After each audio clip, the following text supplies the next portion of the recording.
Hello everyone, I'm Dhanalakshmi, Assistant Professor from Triple Department of R&D Engineering College. And in today's session, I would like to discuss about armature reaction in electrical machines. One where in our unit 4 we will be learning about DC generator. So in that where we are going to where we have where we have an important significant part of it is going to be our armature reaction. So I will try to discuss the armature reaction in this session now.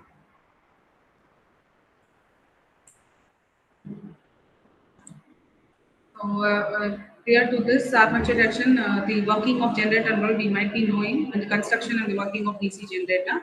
So, when we take armature reaction, so how this armature is going to armature flux is going to react with our main flux, right? So, we'll see this thing. Armature reaction is a very important, significant part of your DC generator, where we have to take we have to discuss what are the effects of armature reaction and how to reduce it, right? So, what is the effect if it is going to be what we'll see what is the effect of armature reaction since it is in the case of worst, so where worst case where we have to reduce that armature reaction, right? So armature reaction is meant the effect of magnetic field set up by armature current on the distribution of flux at the main poles on a generator.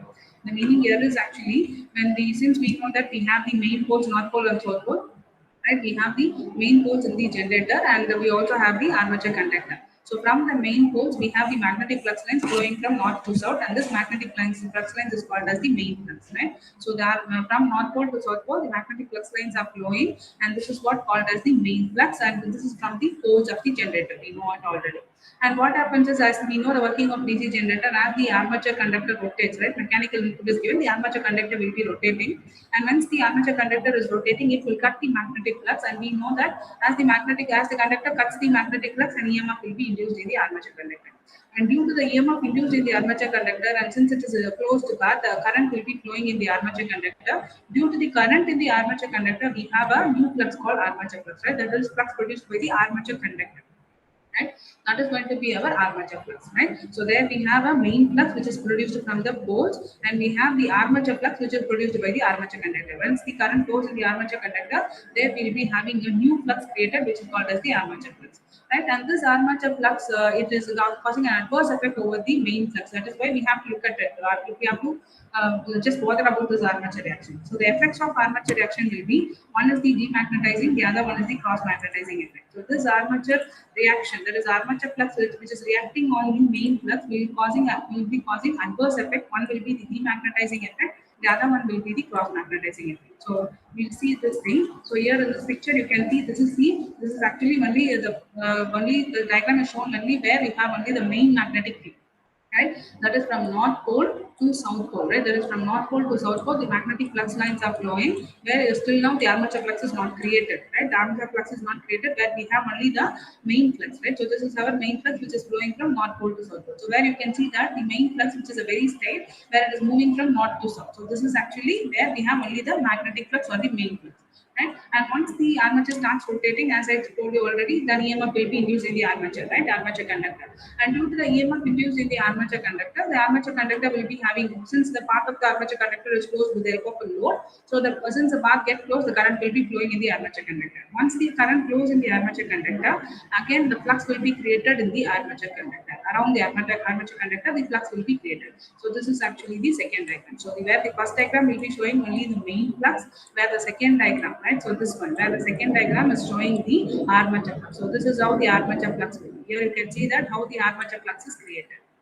Here you can see that how the armature flux is created around that armature conductor, right? And here here they have shown the diagram where only the armature flux is there. The main flux, that is the excitation to the field, is stopped, right? The excitation given to the field is stopped, so that's why we are not getting the main flux, right? So here this picture shows you the main flux alone. This picture shows you the armature flux alone, right? But actually in the inside the generator, when we see, we have the main flux along with this armature flux, right? The armature flux will also be there, and the main flux will also be there, and this armature flux will go and distort your main flux, that is called as armature reaction, right? So where this armature flux will be distorting, it will be go and distorting your main flux. So where you can see that now in this picture, you can see this is our third picture where we have both the main flux and the armature flux. So this armature flux will be distorting your main flux. So earlier case, in the before this armature flux is produced, here you can see that the magnetic flux is it's a very straight, right? It's a very straight, it's a straight line where it is moving from north to south. But when as you see that once this armature flux is produced, this armature flux is interacting with your main flux. So therefore, you can see that the main flux lines are now distorted. The main flux lines are now distorted. So therefore, it is distorting your main flux. So this is what this is called as the armature reaction. This effect is what called as the armature reaction. That is armature flux reacting with the main flux. Right. So this will distort this armature reaction due to this armature flux interacting with the main flux. It will distort. Right. It will distort the main flux. So here you can see that there is a distortion in the main flux. This is actually called as armature reaction. Right. So once this armature reaction, the effects of armature reaction is two. As I told you, the effects of armature reaction is two. One is the demagnetizing effect. The other one is called as the cross magnetizing effect. So demagnetizing in the sense it will weaken. Actually, this demagnetizing effect is actually weakening the main flux. So it will weaken your main flux. That is called demagnetizing, and also it will distort. Since it is distorting your main flux, no, that is called as cross magnetizing. Since the magnetic field is there is a main flux is distorted, there will be sparking occurs between the brushes and commutator. So right. So there are two effects caused by the armature reaction. One is the demagnetizing effect. The other one is cross magnetizing. Demagnetizing in the sense is it is actually weakening the main flux. That is demagnetizing, and the other one is cross magnetizing, which means that the main flux is getting distorted, which will cause the sparking between your brushes and commutator. Right? And before that, I forgot to tell you the important axis here. Actually, we have two axes. One is called as the GNA, geometrical neutral axis. The other one is called as magnetic neutral axis, MNA. GNA and MNA. GNA is the geometrical neutral axis. This is actually the axis perpendicular. We can see here. It is actually the axis perpendicular to the main flux, right? The axis which is perpendicular to the main flux is called as the GNA, geometrical neutral axis, right?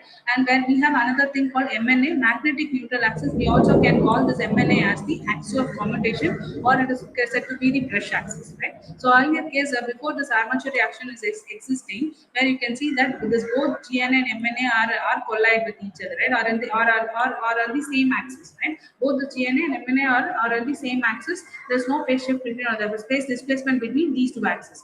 But once this armature reaction is taking place, what happens is you can see that there is a shift in MNA axis. There is a shift in the brush axis, which is actually our magnetic neutral axis, which has been shifted by an angle theta.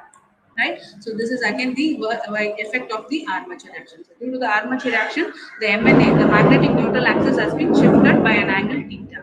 Right. So as I told you already, the effects of armature reaction is one is the demagnetizing effect, the other one is the cross magnetizing effect. Right. So as I told you, demagnetizing effect is the weakening the main flux, and cross magnetizing is the distortion in the main flux, which will lead to the sparking occurring between the brushes and commutator. As this demagnetizing and cross magnetizing are the effects caused by the armature reaction, we want to find out what is the ampere turns which is responsible for demagnetizing. So therefore, ampere turns ATD, right? ATD stands for ampere turns which is responsible for demagnetizing, right? Per pole will be Zi into theta m divided by 360.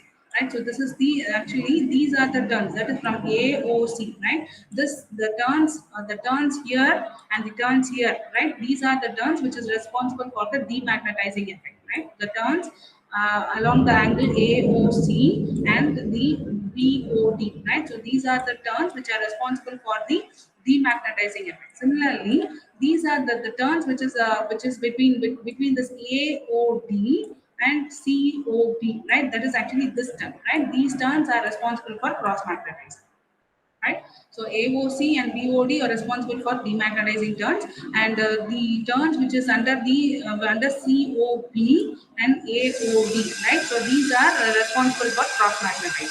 Right, and we want to know what is the demagnetizing ampere turns and cross magnetizing ampere turns. So here we can see that the ampere turns which are responsible for demagnetizing is Zi into theta m divided by 360. Similarly, the turns which are responsible for cross magnetizing is actually Zi into 1 by 2p minus theta m by 360. So these are the turns responsible for demagnetizing and the cross magnetizing effect of your armature reaction. And then now we want to as by this time we came to know that this armature action is causing adverse effect over the main flux. So therefore, where we want to reduce it. So therefore, in order to reduce the effect of armature reaction, we can use these two ways, right? So these two ways can be followed or can be carried out in order to reduce the armature reaction. So the one is the compensating winding, the other one is the interpoles, right? So by going for compensating winding and interpoles, we can reduce the effect of armature reaction in DC generator, right? So therefore, when we take the compensating winding, what we can do is we can provide some windings which in order to compensate that armature reaction, right? For that, what they are doing is actually in the pole shoes, right? In these compensating windings are placed in the pole shoes, right? So here you can see the compensating windings which are placed in the pole shoes. So these compensating windings will compensate that armature flux which is responsible for the armature reaction, right? So what they will do is they will connect this compensating winding in series opposition with that armature, so that whatever armature flux has been produced, reverse flux will be produced by the compensating winding.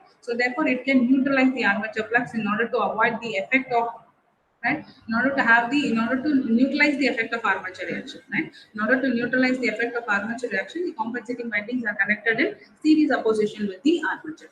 So therefore, this is how by this way you can by this way we can control or we can reduce the effect of armature reaction. So where the compensating windings are placed in the pole shoes, they are placed in the pole shoes, you can see, right? So here is the pole shoe where the compensating windings are placed in the pole shoes, right? So this is one way. By providing compensating windings, we can reduce the armature. We can reduce the effect of armature reaction. Same way, we can also reduce the armature reaction effect of armature reaction by using interpoles. Right? Interpoles, as we know that this is going to be our main pole. Right? These are going to be our main poles. In between the main poles, where the poles have been introduced here, and these poles are going to be our interpoles. Right? So by introducing the interpoles, also we can reduce the armature reaction. So I think the way of by the way of what we say by the way of introducing the compensating winding or by the way of introducing the interpoles, we can also reduce the effect of armature reaction. So the effect of armature reaction is one is the demagnetizing effect, the other one is the cross magnetizing effect. So the demagnetizing effect is actually the weakening of main flux, and the cross magnetizing effect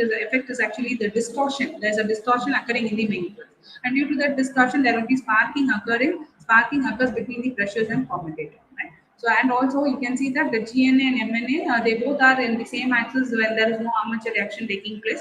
But once the armature reaction is occurring inside the DC generator, where due to this armature reaction, the MNA axis has been shifted from the GNA by an angle theta. So these are the effects of armature reaction, and we can reduce this armature reaction with the help of compensating winding and interpoles. Right? Well, those compensating windings can be placed in the pole shoes, and interpoles we know that in between the main poles, if we are going to place the pole, they are going to be our interpoles. So with the help of interpoles and the compensating winding, we can reduce the effect of armature reaction. Thank you.